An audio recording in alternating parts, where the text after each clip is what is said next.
সবাইকে আরো একবার স্বাগত আমাদের ইজি সায়েন্স ইউটিউব চ্যানেলে। চলো আজকে আমরা আরো একটা ইন্টারেস্টিং তত্ত্ব পড়বো। আমরা জেনেছিলাম যে আরএনএস এর তত্ত্বতে কিছু কিছু ভুল ছিল এবং কিছু কিছু সীমাবদ্ধতা ছিল, তাই তো? তার জন্য আরো একটি তত্ত্ব, মানে আরো কয়েকটি তত্ত্ব কিন্তু তারপরে এসেছে।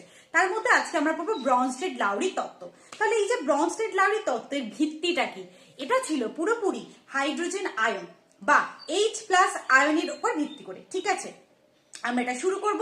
তার আগে তোমাদের যদি আমার পড়ানো ভালো লেগে থাকে অবশ্যই আমার চ্যানেলটা লাইক, শেয়ার আর সাবস্ক্রাইব করো, যাতে আমি যে সমস্ত প্রশ্ন আনবো এবং যে সমস্ত চ্যাপ্টার করাবো সেগুলোর নোটিফিকেশন তোমরা খুব তাড়াতাড়ি পাও এবং এই যে প্রিপারেশনের ধাপ সেটাতে একটু এগিয়ে থাকো অন্যদের থেকে, ঠিক আছে? চলো শুরু করি।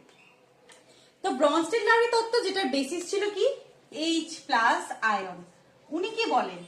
উনি অ্যাসিডের সংজ্ঞা দেন যে যে সমস্ত যৌগ কি করছে না H+ আয়ন দান করছে তারাই হলো অ্যাসিড।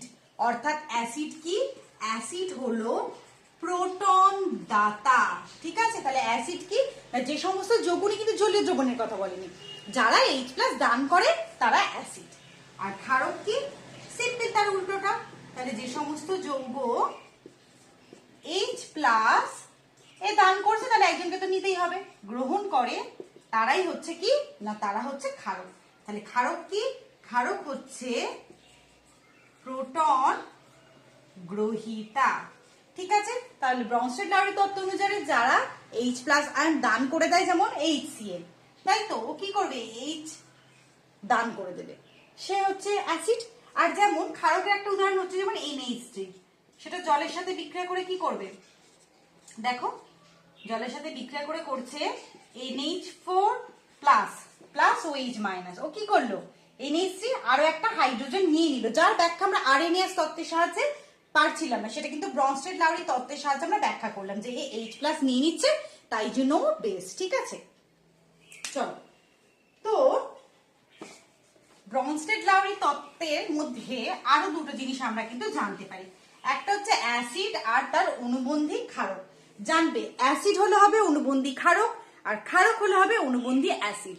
এটা হচ্ছে উল্টোটা, কাপল একে অপরে, ঠিক আছে?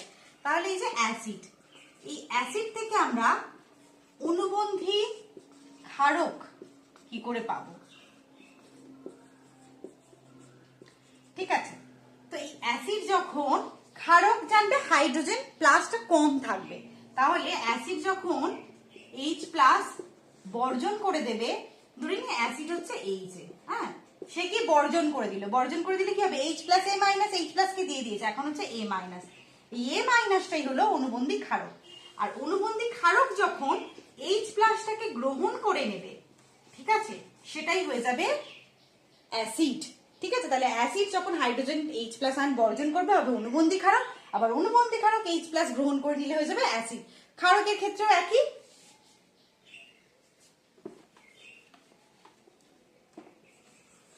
ক্ষারক, আর এটা হয়ে যাবে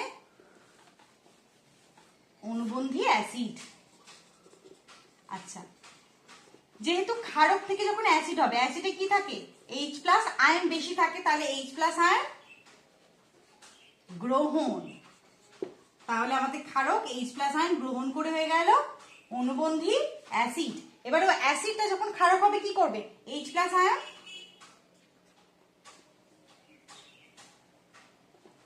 বর্জন করবে। তাহলে তোমাকে যখন একটা পেয়ার দেওয়া থাকবে সেটা দেখে তুমি বুঝবে, যেমন HCO3 মাইনাস আবার H2CO3, এগুলো হচ্ছে পেয়ার, ঠিক আছে? যদি এটা ক্ষারক হয়, এটা অনুবন্ধী অ্যাসিড, কারণ একটা H+ ও নিয়েছে, তাই তো? এই একটা H+ নিচ্ছে, আবার এই যখন নিতে আসছে সে আবার একটা H+ বর্জন করছে, তাহলে এটা যদি ক্ষারক হয় তার অনুবন্ধী অ্যাসিড হবে H2CO3। বোঝা গেল? আচ্ছা, এই তত্ত্বটা কি সর্বসাকুল্যে একদম গ্রহণযোগ্য ছিল? যদি না থাকে, তাহলে যদি সেটাই হতো, তাহলে এরপরে কেন আরো একটা তত্ত্ব লুইস তত্ত্ব এসেছিল না? এটারও কিন্তু কিছু সীমাবদ্ধতা ছিল, ঠিক আছে? এবার ব্রনস্টেড-লাউরি তত্ত্বের সীমাবদ্ধতা দেখো, এটা কিসের উপর বেশ করে তৈরি না? H+ ion. তাহলে যে যৌগ, সে অ্যাসিড বা ক্ষার হতে হবে, ঠিক আছে, সে H+ আদান প্রদান করে না, ঠিক আছে? তাহলে যারা H+ আদান প্রদান করে না তাদের অ্যাসিড ও ক্ষার ধর্ম এই তত্ত্বের সাহায্যে কি ব্যাখ্যা করা যাবে? না, ব্যাখ্যা করা যায় না। তাহলে যারা H+ আদান প্রদান করে না তাদের কিন্তু আমরা ব্যাখ্যা করতে পারি না।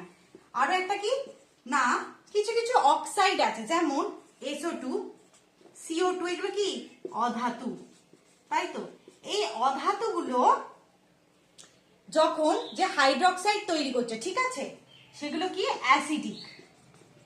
যে অ্যাসিডিক হাইড্রোক্সাইড করছে সেগুলো কেন করছে, কেন অ্যাসিডিটি শো করছে সেটা দেখায় না। বা হচ্ছে তোমার বেরিয়াম অক্সাইড, এটা কেন ধাতব ধর্ম দেখায়, সরি ধাতব ধর্ম দেখায়, অর্থাৎ এটা কেন ক্ষারকীয় আচরণ করে সেটার ব্যাখ্যাও কিন্তু আমরা ব্রনস্টেড-লাউরি তত্ত্ব থেকে দেখতে পাই না।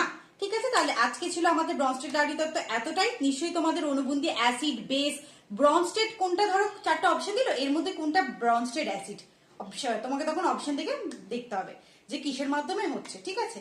বা লুইস অ্যাসিড, লুইস ক্ষার কোনটা, এগুলো কিন্তু দেয় কোয়েশ্চেন দিয়ে, তার মধ্যে অপশন বলে এগুলোর মধ্যে কোনটা লুইস ক্ষার, তখন তুমি দেখতে হবে যে কার ক্ষেত্রে লুইসের যে তত্ত্ব সেটা খাচ্ছে, এই দুটো খাচ্ছে না। ঠিক আছে, তো তোমরা ভালো করে পড়তে থাকো, দেখতে থাকো এবং আমাদের পাশে থাকো। চ্যানেলটাকে লাইক, শেয়ার, সাবস্ক্রাইব করে দিও যদি তোমাদের ভালো লাগে। ঠিক আছে, দেখা হচ্ছে পরের ভিডিওতে। বাই।